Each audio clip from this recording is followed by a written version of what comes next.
السلام عليكم، ان شاء الله تكونوا كامل لاباس، تكونوا في احسن الاحوال. وصفتنا اليوم راح تكون صابلي بريستيج نوع ثاني.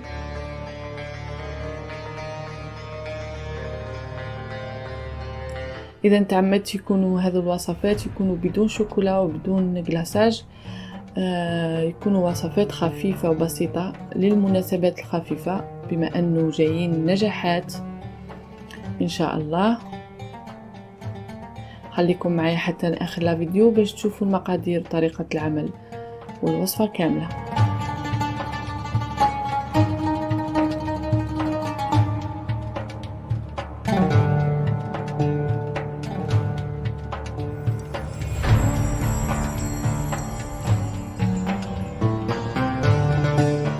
اذا نروحوا للمقادير. واش عندنا هنايا مقادير تاع العجينه: 125 غرام زبده طريه بحراره الغرفه، عندنا 70 غرام سكر بودره مغربل، عندنا حبه بيض وصفار، وعندنا ملعقتين من مسحوق سبيكولوز او مسحوق البسكويت تاع سبيكولوز.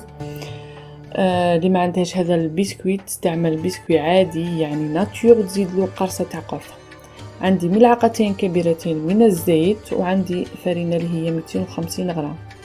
هنايا درت رشة تاع فانيليا مع البيض، ورشة تاع ملح مع الزبدة، ورشة تاع خميرة كيميائية مع الفرينة. هنا فريمون لازم تكون رشة، ما تكثروش لاني مش نحب لاباط تاعي تتنفخ لي، حبتها فقط هذيك الرشة تمدلها الطراوة.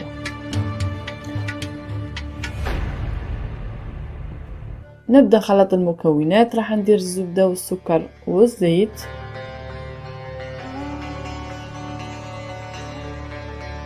وراح نضربهم بالباتور حتى يتجانس عندي المواد.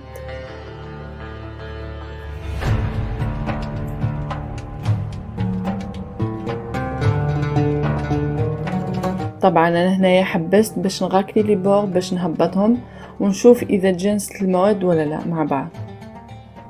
راح نكمل الخافق ونضيف البيض طبعا اللي معاه رشة الفانيليا.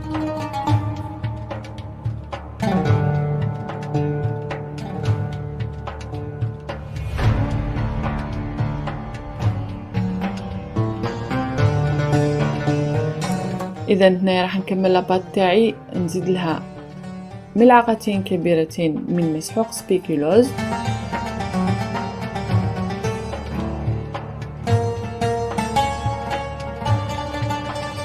او بسكويت سبيكولوز مطحون،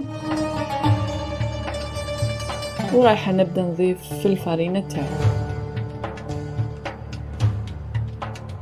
طبعا للامانه انا هنايا استعملت 250 غرام تاع فرينه، وحسيت بلي العجينه تاعي مازالها تتلاصق، زدت لها ملعقتين كبيرتين من الفرينه. نتوما كل وحده ولا فارين تاعها، كاينه اللي تشرب ما تحتاج تستعمل كامل الكميه، وكاين اللي ما تشربش لازم لها تزيد.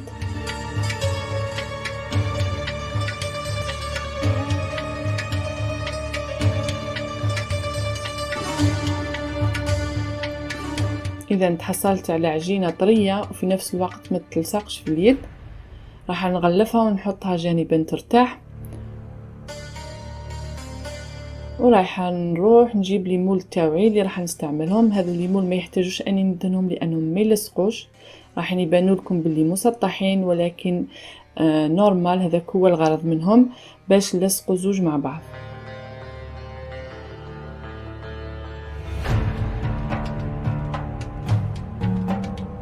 نجيب العجينه تاعي يعني نديرها بولات ونحطها في وسط المول بهذه الطريقه. راح نضغط عليها، وخاصه لازم نرقق الحواف باش كي يتنفخوا شوي في الفرن يكون باقي لي مساحه وين نحط الحشو. راح نتخلص من الزوائد.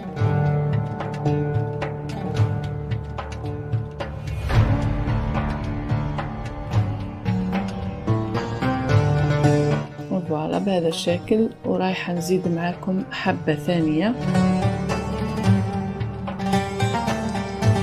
اذا هذه البوله تاعي توزن 15 16 اللي يحبوا يعرفوا الوزن واللي يستعملوا الميزان.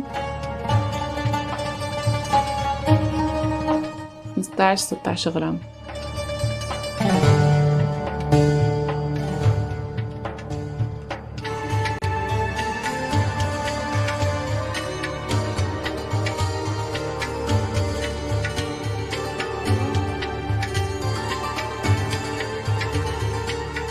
هنا راح نكمل كامل الكمية تاعي. طبعا دايما هذوك الحواف اللي نحهم الزوائد راح نضيفهم دايما للبول اللي رايحة نستعملها في المول اللي بعده، يعني ما نخليش الزوائد نحطهم نزيد عليهم حتى في لافان نلقى العجينة تاعي فسدت لي.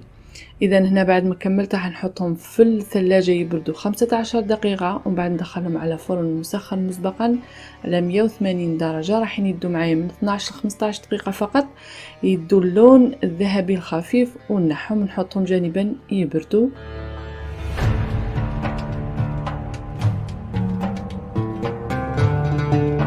راح نروح نوجد الحشوة. الكريمة تاعنا اللي عندنا فيها 250 غرام زبدة طرية بحرارة الغرفة، يعني فريمون تكون طرية.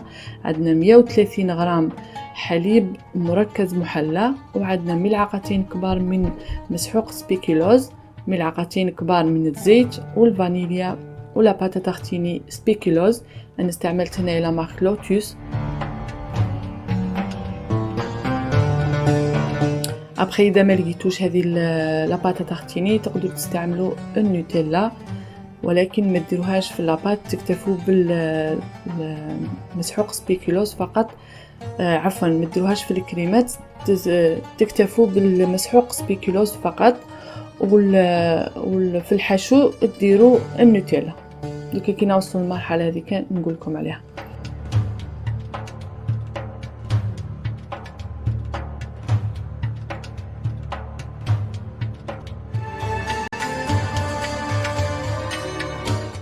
اذا هنايا خلطت كامل المواد حتى اصبحت عندي كريمه بيضاء وخفيفه.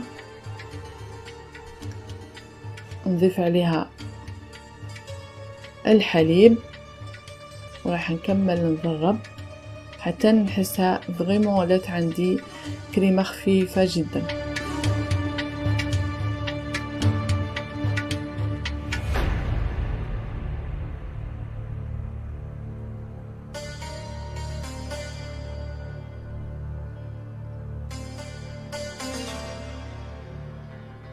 رايح نضيف عليها اون بون كويير تاع لا باتا تارتيني، يعني ملعقه كبيره بومبي باش تعطينا لوغو. ورايح نضيف عليها مسحوق سبيكيلوز او البسكوي تاع سبيكيلوز اللي مطحون، ونخفق باش تتجانس المكونات.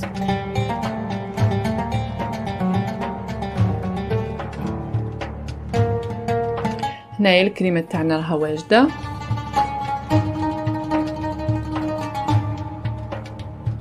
نروح ندي كميه من لاباتا تارتيني نسخنها في الميكرووند باش تولي عندي سهله الاستعمال. رايح نحط كل منهم في بوشادوي او جيب الحلواني باش يسهل عليا العمل.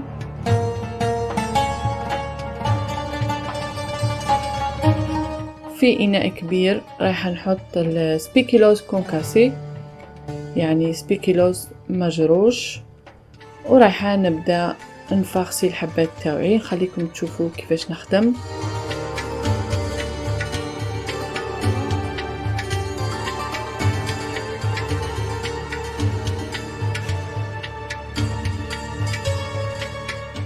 يعني هي طريقة سهلة ولكن تعطيك نتيجة روعة.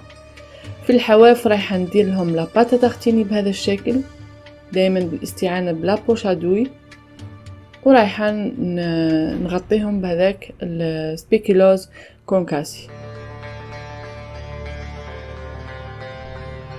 وهنا نكون تحصلت على فينيسيون مليحة للغاطو تاعي ويعطيها شكل رائع.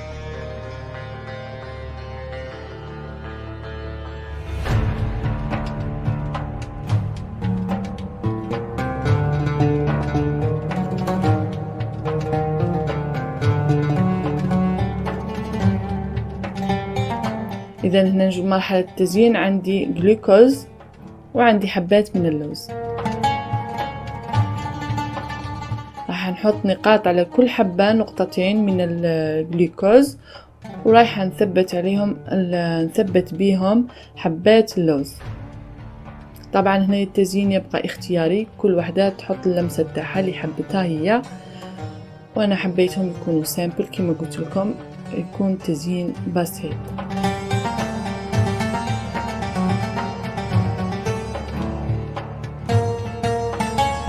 في لافان درت لهم لاتوش تاع الدوغي هذه باش تعطيهم يعني فوليوم، تعطيهم قيمة اكثر.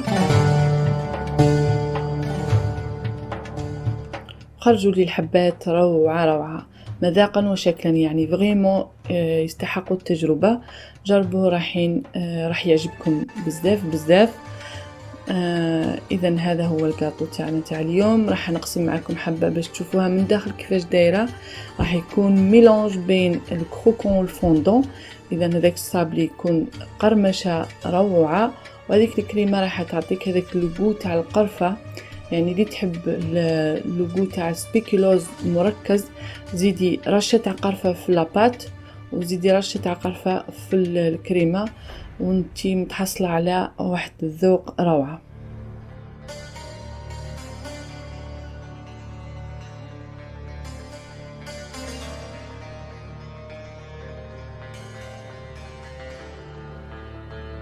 اذا وصلنا لاخر لا فيديو تاعنا، ما بقى لي الا نقول لكم ان شاء الله نتلاقاو في فيديوهات اخرى ووصفات جديده. سلام.